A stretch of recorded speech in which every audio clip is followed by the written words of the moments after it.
아멘. 새벽을 깨우신 저와 여러분에게 하나님의 평강이 함께 하시길 바랍니다.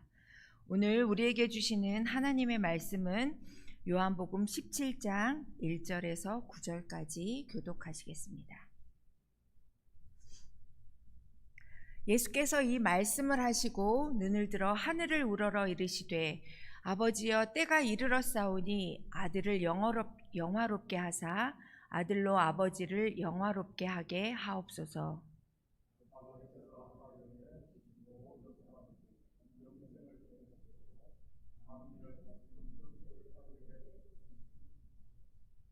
영생은 곧 유일하신 참 하나님과 그가 보내신 자 예수 그리스도를 아는 것이니이다.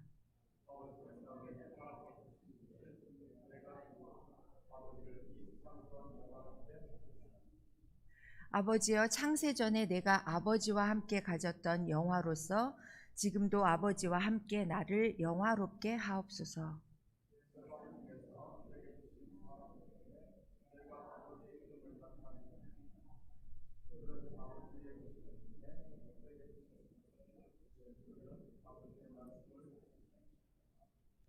지금 그들은 아버지께서 내게 주신 것이 다 아버지로부터 온 것인 줄 알았나이다.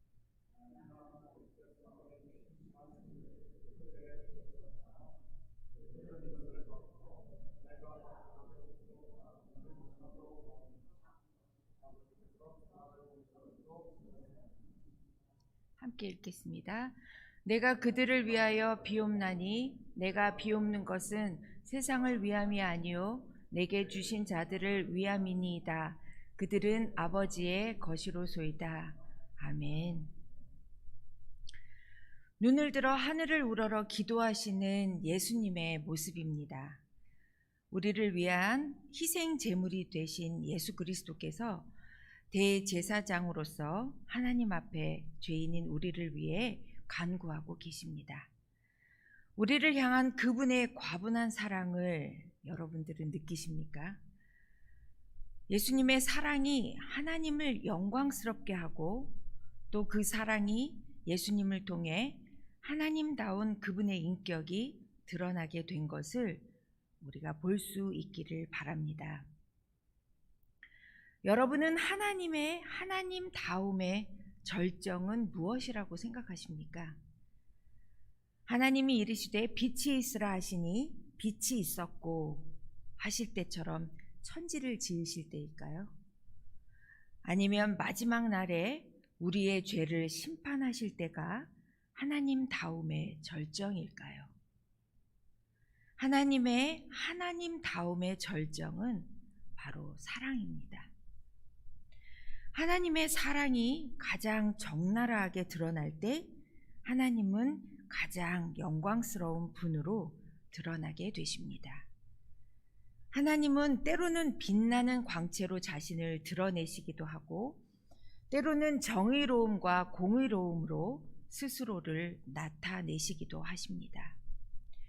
무에서 유를 창조하고 혼돈을 잠재우는 능력으로 나타나시기도 하고 세상의 모든 악한 계략과 모략을 무너뜨리는 지혜로 자신의 존재감을 나타내시기도 합니다. 예수님의 이 땅에서의 짧은 생애는 하나님을 영화롭게 하신 삶이었습니다. 그리고 예수님은 지금도 하늘 보좌 우편에서 이 세상을 위해 기도하고 하나님을 영화롭게 하고 계십니다.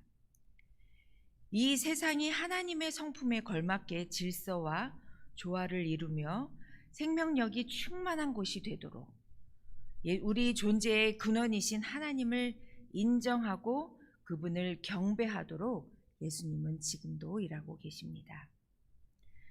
우리가 함께 읽은 본문은 예수님 기도의 일부를 우리는 읽었습니다. 예수님께서 하신 기도는 가장 본연의 자기 자신을 인정하신 기도였습니다.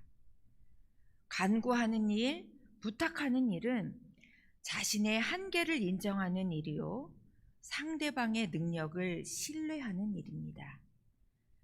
특별히 나를 위한 기도가 아니라 누구를 위한 중보 기도는 상대를 향한 사랑의 표현이라고 할 수 있습니다. 기도는 신뢰의 표현이요, 사랑의 표현입니다. 우리는 하나님께 기도할 때 하나님을 신뢰하는 사람이 됩니다. 그리고 이웃을 위해 기도할 때 이웃을 사랑하는 사람이 됩니다. 그때 기도를 받으시는 하나님이 영화롭게 되시는 것입니다.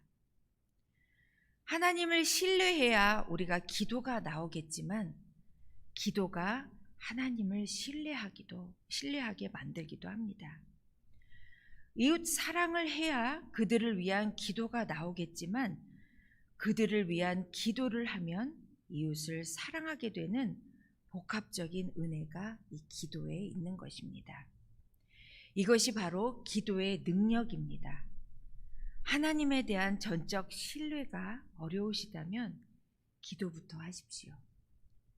내 이웃을 사랑하지 못한다면 그들을 위해 먼저 기도하십시오. 본문의 예수님의 기도는 이제 그분에게 곧 닥칠 십자가의 희생의 일부였습니다. 스스로 속죄 제물이 되어 죽임을 당할 때를 앞두고 자기 자신을 버리는 기도였고, 자기 뜻이 아니라 하나님의 뜻을 구하는 기도였습니다. 다른 복음서에 나오는 예수님께서 순환 받으시기 전에 겟세마네 동산에서 인간적인 고뇌에 찬 기도가 요한복음에는 나오지 않습니다. 그러나 요한복음 17장은 예수님께서 공언하신 바와 같이 장차 있게 될 승리를 예견하며 대제사장으로서의 승리의 기도를 옮겨 놓은 것입니다. 본문의 기도는 겟세마네 기도를 확장시켜 놓았다고도 볼 수 있습니다. 그분의 기도는 세 단락으로 나누어지는데 1절에서 5절은 예수님 자신을 위한 기도고 6절에서 19절은 제자들을 위한 기도이고 20절에서 26절은 제자들의 선교를 통해 장차 하나님의 자녀가 될 자들을 위한 기도로 17장은 되어 있습니다. 예수님께서는 하나님께서 자신을 이 세상에 보내신 목적을 이루어 주시기를 기도하셨습니다. 자신이 세상 죄를 지고 가는 하나님의 어린 양으로서 십자가를 지게 해달라는 간구를 하셨습니다. 그렇게 하여 하나님을 향한 사랑과 구원받을 백성을 향한 사랑을 표현하는 기도를 하신 것입니다. 이 기도는 철저히 이타적인 간구였습니다. 그리고 예수님은 제자들을 위해 중보기도 하셨습니다.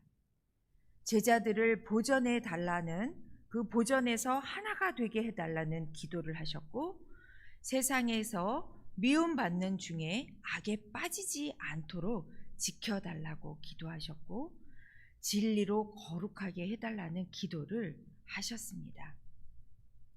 이것은 예수 그리스도께서 중보자이시며 영원한 대제사장으로서의 중보사역을 계속적으로 하실 것에 대한 암시로 보여지기도 합니다.